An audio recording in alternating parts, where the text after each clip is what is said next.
efa ndresaka n'izay tontolon'ny fambolena izay ihany sika fa eto kosa dia ny fambolena amin'ny ankapobeny mihitsy no resahana araka ny ahafantarantsika azy moa zany dia ny valopolo isan-jaton'ny malagasy dia saika tantsaha avokoa zany hoe miaina ao anatin'ny tontolon'ny fambolena zany ny maro amin'izy ireo anefa dia mbola ao anatin'ilay sehatry ny fambolena tsoina hoe tantanam-pianakaviana na ny agriculteur familial mila tsaraina nefa ny sehatra izy ireo mba hahafahana mivelatra amin'ny hafa ihany koa tato-baovao.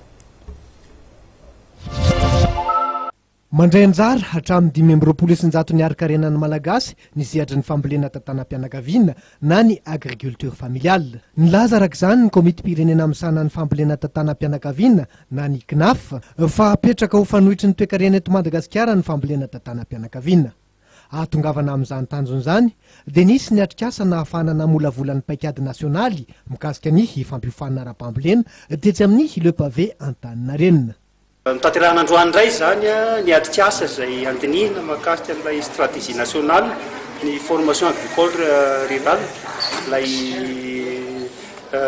paikady pirenena zany amin'izay tontolon'ny fanofana izay.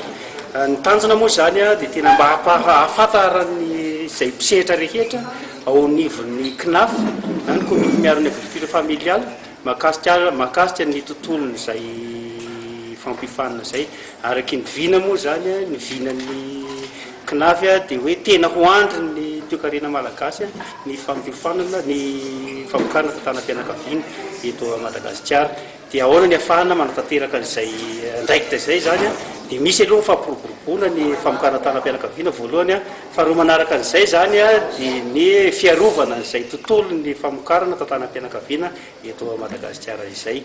Ireo tanora izay nilaozan'ny fianarana no ny fasairanana ny tena miatsehatra eo amin'ny fambolena tantanam-pianakaviana ary izy ireo no napetraka ny CNAF ho lahara-pahamehana. Efa nisy ny fanadihadiana natao ifotony na ahafahana mahalala ny filàn'izy ireo. Misy association mpandrono koa no miaraka aminay ary hita fa mahantra kokoa no ny tantsahambany volo ny fampiainan'ny mpandrono. Dia izay no nahatonganay nizaha bebe akelikely kokoa ihany koa mikasiky ny fiainan'ny mpandrono.